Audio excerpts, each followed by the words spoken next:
приятели, мисля, че мога да се обърна така. Аз съм безкрайно изненадана от инициативата, от спонтанната подкрепа, която виждам тук. И съм безкрайно задължена на всички вас, на всеки от вас по-отделно.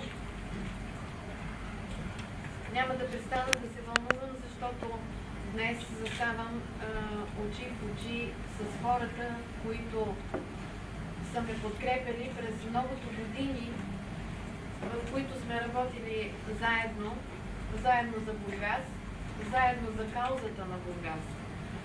Мисля си, че това нещо може и трябва да ни води, защото си струва Европейският съюз да има един регион, какъвто е регионът на Българското Черноморие, към който принадлежи един от най-хубавите заливи на Черно море.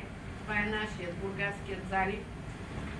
Проспериращ, икономически силен, духовен, център на култура, съхранил културно-исторически традиции, културно-историческо наследство, център на развитие на младежки дейности и на дейности, които ще доведат до това да предадем всичко създадено до тук, всичко създадено в земята на 7-те цивилизации на всички следващи поколения.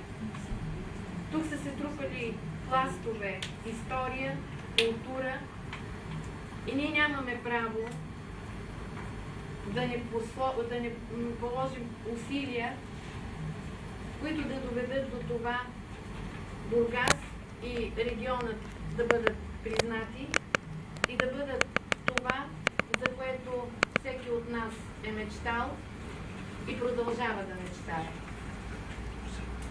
За мен е прекалено голяма отговорност това, което само с вашето присъствие днес тук вие ми възлагате. Аз работих 2 години и половина в Европейския парламент по ваша воля. По волята на бургаските и на българските избиратели.